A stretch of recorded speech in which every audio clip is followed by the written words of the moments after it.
Good morning, brothers and sisters. This is Brother Lewis coming to you at the beginning of week 13. Second to last week, just a little bit more, and you're almost done. At the end of this week, you have General Conference, which will give you a spiritual high, probably also give you a lot of anxiety too, because the final exam is coming right around the corner. But like all things, let's start out with a little spiritual thought, go through the week in review, just see what we got going on, and then do a quick review of the material. This week's been kind of interesting, as I've read through Matthew 13, Luke 8, and 13. We read about the seed that's scattered amongst the ground, some in good places, some in thorny places, some in rocky places, and you got to wonder, in my heart, where are those places? Where are those really soft and fertile places where the seed lands and it grows and nourishes? But where are the other places where it just kind of gets stuck in the thorns and in the weeds and on the stony grounds and just doesn't take any root, right? And I was thinking through in my own life, where some of those places are. And I know I had a great mom who tried to raise us right, raise us in the gospel, and learned a lot from her. My father wasn't so much in the gospel, but in the long run, he ended up being very much he walked away from the church and did his own thing, but he always had a place in his heart for the gospel. And I know that in many ways we're all brought up, in a culture that emphasizes one thing and maybe teaches us another thing. And when you think of like the Lamanites, they were taught to hate the Nephites. Well, there's just some cultural or some upbringing in our lives that just get in the way. And I grew up in Alaska, and maybe my independent streak, my self-reliance component gets in the way of being social, I guess, with folks and wanting to rely on others to help out, or in some cases just flat out feel like others should pick themselves up and dust themselves off and do the right thing and get stuff done. And sometimes I think that gets in the way of my own ability to show kindness and charity, how to be peaceful with one another.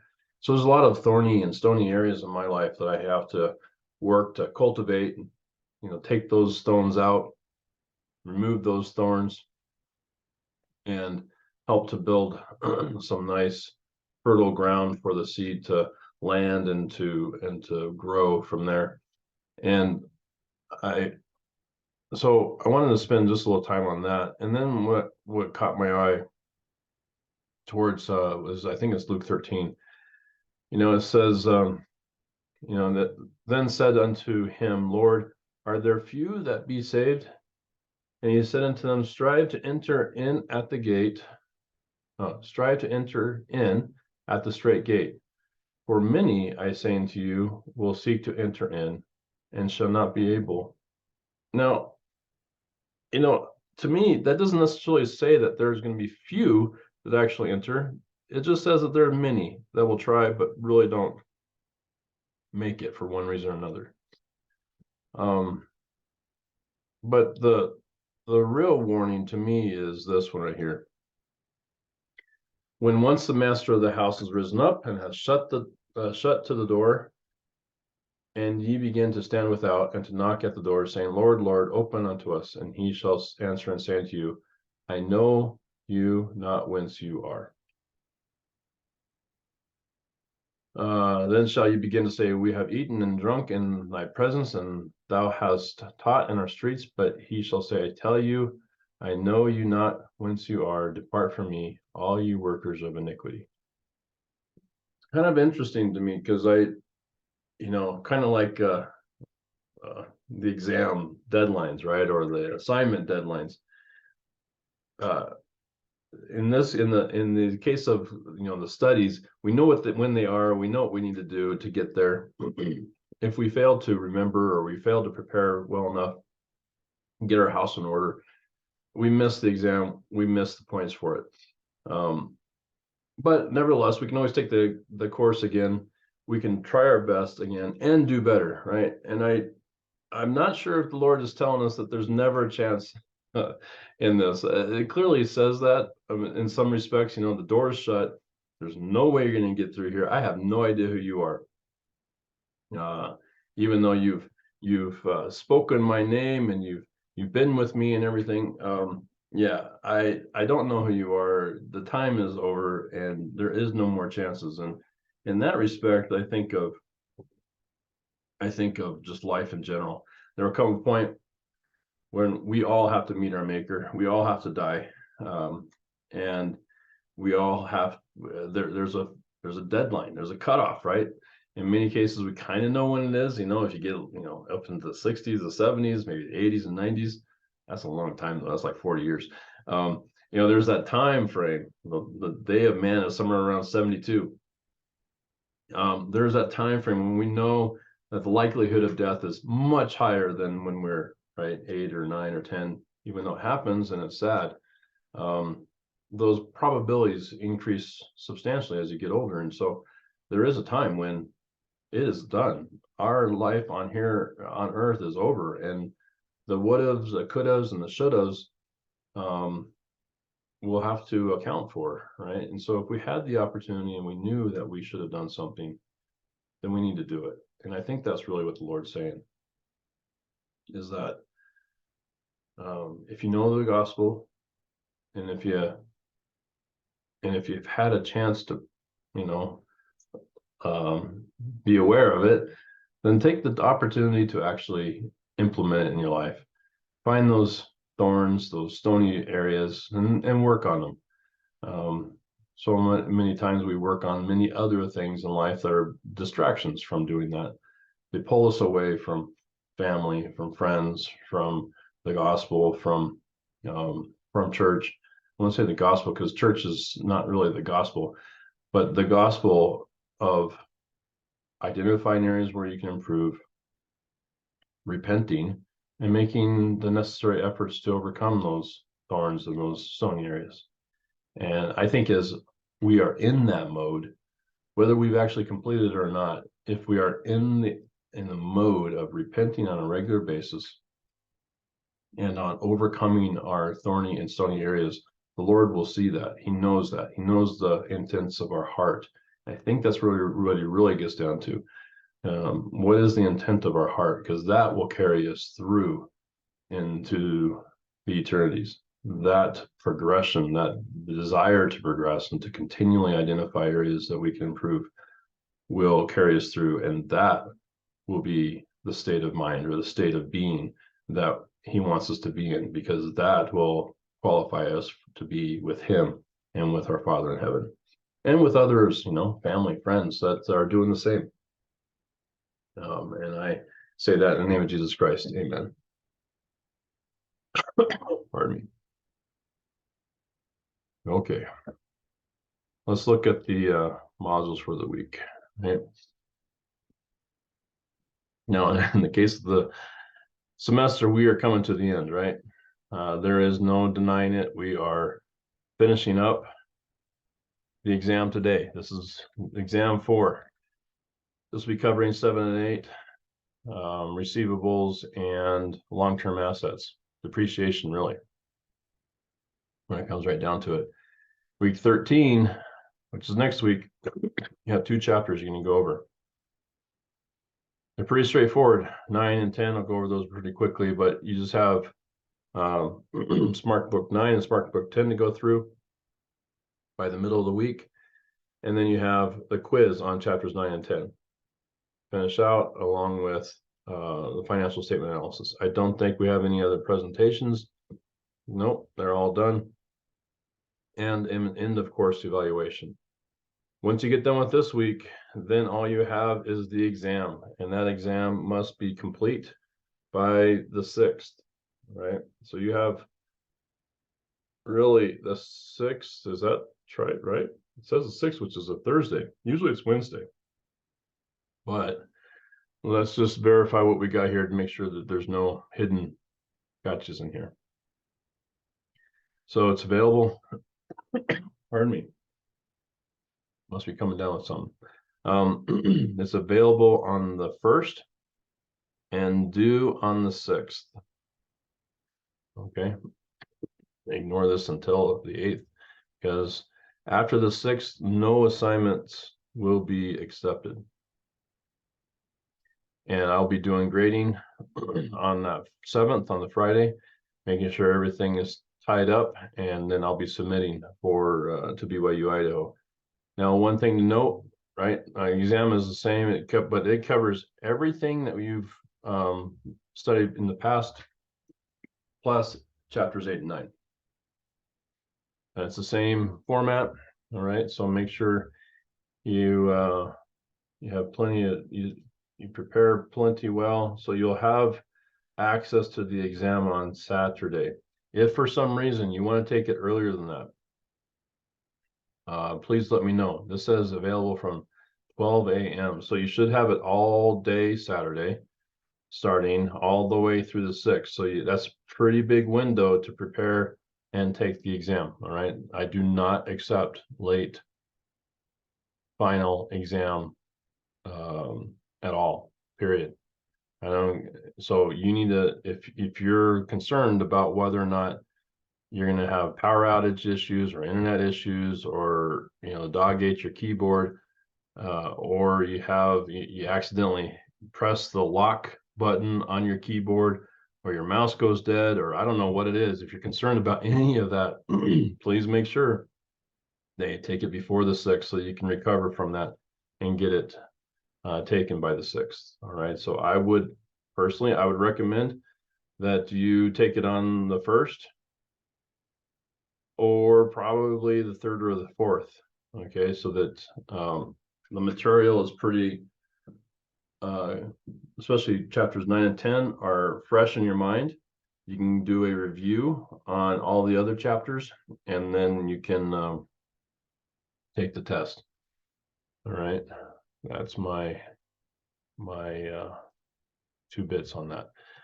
Otherwise, that's it. Okay. So I will likely not do an announcement during next Saturday, because effectively it's all done, right? You just have to take the exam. But I will be available. I will do office hours this coming week, Tuesday, Thursday, Saturday. I will post some material on the Tuesday and Thursday one. If nobody shows up on the Saturday one like they didn't today, then I just won't post anything. All right, it'll be all over, it'll be done. And then what else? If you have any problems from the past that you're concerned about, remember, you can always go back in time to the playlist in YouTube, and you should be able to find a variety of things. So playlists. So I have playlists for every week, right? And in most of these, I've put in new content, which includes reviews of the exams from the past. And in fact, you can go to this exam related videos, and I think this has a variety of material there, right? So you have the week 5 exam, exam 1, you've got exam 2, you have exam 3 review. I'll likely have an exam 4 review posted by then. I'll be able to do that. So there's lots of different exam reviews which show you how to walk through these problems, right? And try to give you some hints on how to tackle them. So there's all this exam related playlist is all out there. You can go through this to get some prep in. There's also the exam guide. Let's see, let me find the guide.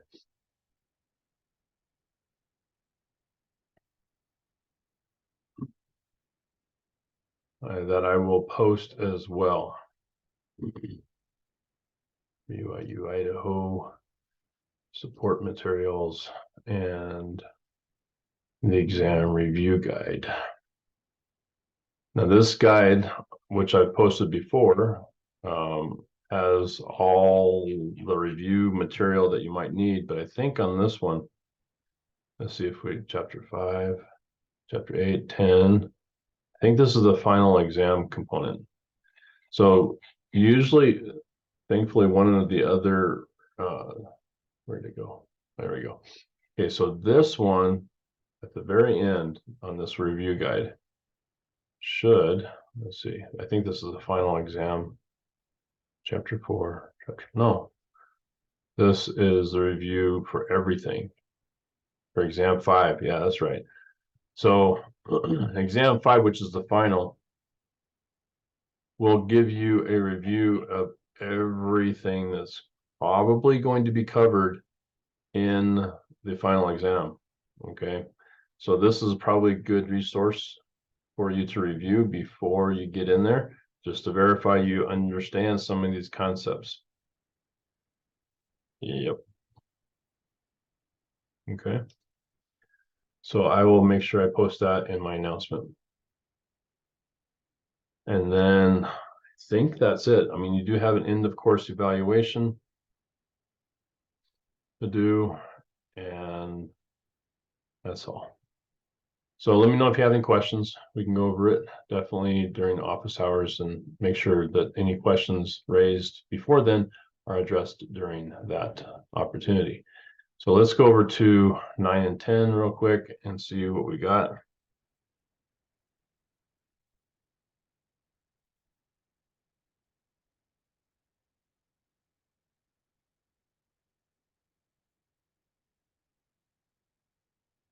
Okay, chapter 9. Current liabilities. All right.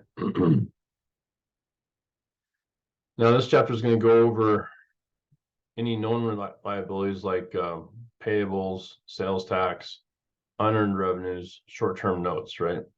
As well as payroll liabilities and how you estimate them. Now, this one, sometimes I've had questions in the past that state something to the effect, I don't know how the US does their system, so I don't know how to finish these problems. Please take a moment and realize that everything can be boiled down to numbers, and that's what accounting is, right? It's just a classification of numbers, classification of information. And for the most part, any of these, healthcare or vacation benefit type items can all be boiled down to a number. A plus B equals C, A divided by B equals C, something to that realm. And so they're going to give you information, and then you just have to take the numbers out and then do the math. So that's just one little note here on these types of activities. So for example, let's see if I can find an example here that before I do that, I'll point out the example here a little bit later on. But so first of all, liabilities, right, are anything that's due in the future or are related to a transaction in the past that you have to perform in the future, or something like to that extent, right? So you have your current liabilities. They're all due within 1 year, just like current assets, anything within a year. Those can include all sorts of things, right? So, and here are some examples: accounts payable, short-term notes payable, wages payable, which is like salaries payable, warranty liabilities. So you shipped a product, you have a 1-year warranty. If somebody doesn't like that or it fails within the 1 year, oftentimes they'll send it back. So usually you have to accrue some potential costs in the future for having to replace that. You also have taxes payable. So in many cases, the federal government or the state government imposes some sort of income taxes on your salaries. And so that's what that's associated with. Oftentimes companies have to not only withhold that from you, but they also have to pay some level of taxes back to the government. So there's some sort of payable associated with that. Okay. Long-term liabilities are more like mortgages. Okay. Or in some cases, warranty liabilities, like if it's past a year, if you have a 10-year, like a cars often have 5 and 10-year warranties, right? Any lease liabilities and bonds payable.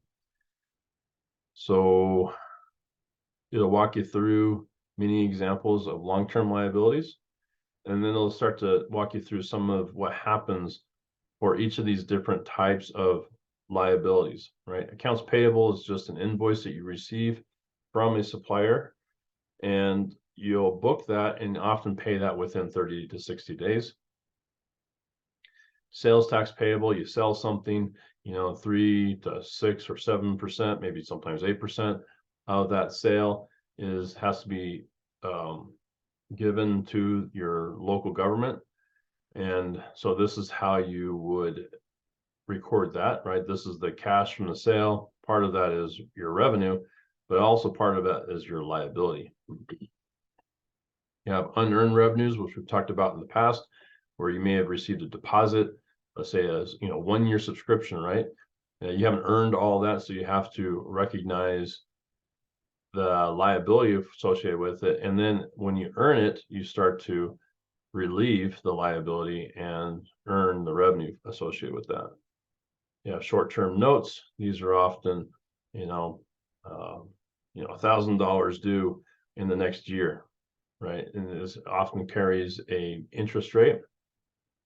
And so this is how you recognize the accounts payable. Oh, this one's moving accounts payable to a notes payable. It looks like, no, it's creating an accounts payable. This is liability. No, this is, so it's removing, it's recoding, if you will, a liability from an accounts payable to a notes payable, and showing that you had some cash transaction on that. This is actually the interest associated with it. So that'll walk you through that. It'll be very similar to the receivable side. So some of this will feel similar, but it's just, instead of an asset, you're looking at liabilities. Note given to borrow from a bank.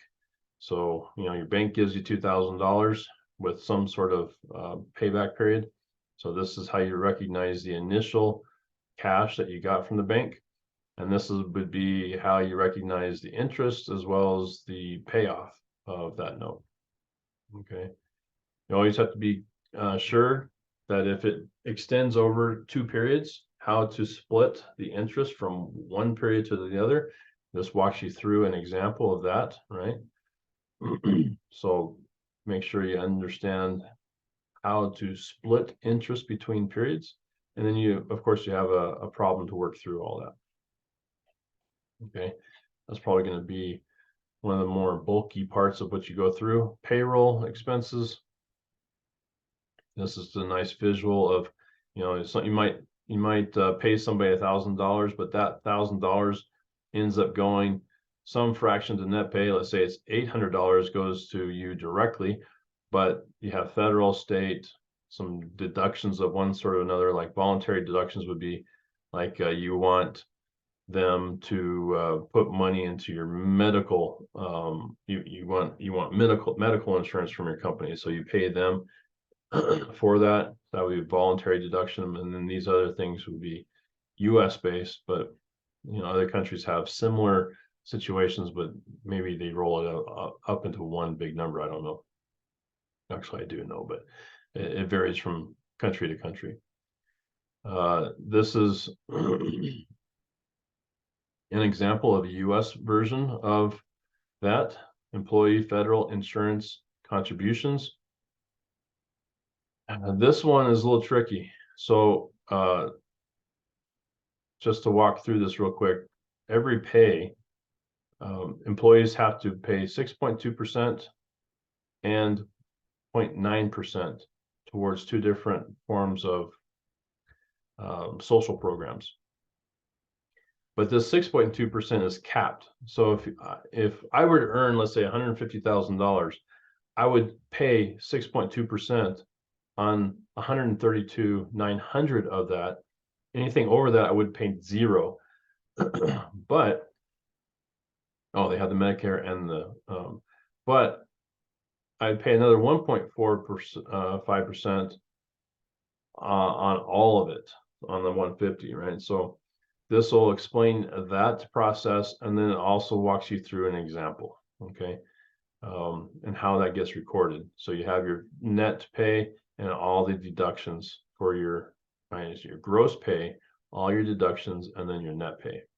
It usually gets set up as a payable first and then gets paid out later, which shows up here, right? This is the initial liability setup, and then this is how it gets relieved and paid out in cash to the employee. Then I'll go through additional taxes that usually are applied. So you have your employee taxes and you have your employer taxes. These are usually pretty straightforward, so I don't expect too much problems on this, but it will walk you through an example and show you how to work that out. Then you have health and pension benefits, vacation benefits. Once again, this is an example of maybe like, in the US, if, you get 2 weeks paid vacation per year, how does that work out? If you want, the year-end adjusting entry was $3,200.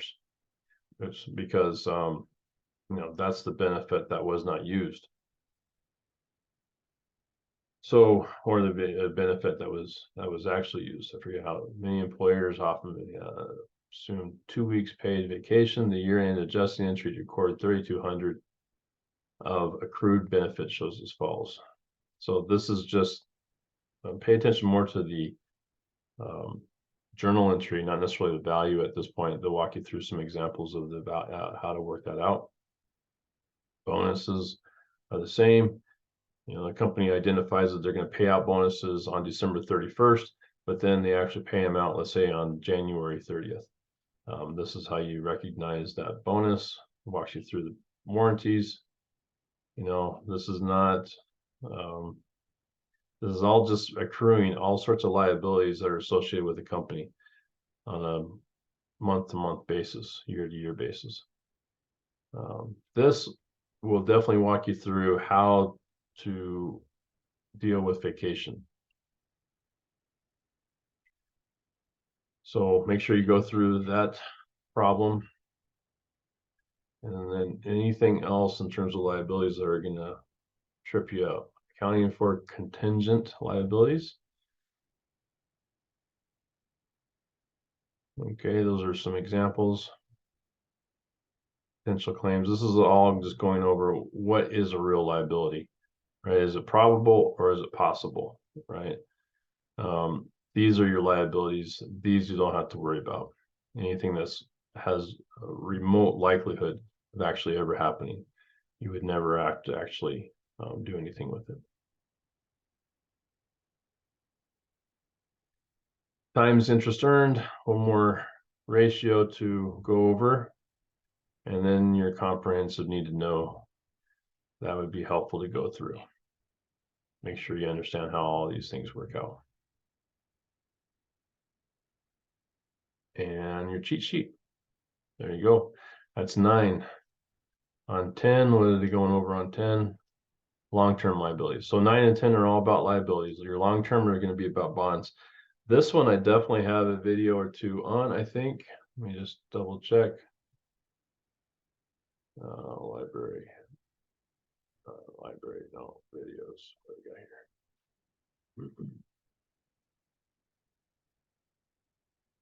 here? Playlists, week 12, week 13. Where's week 13? Week 13, there you are.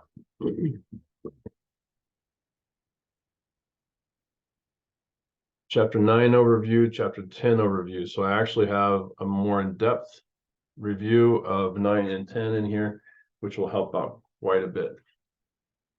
So if you have any questions, let me know. I don't want to go over too much.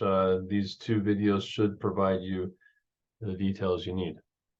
I hope you have a great week and look forward to helping you close out this semester on a positive note.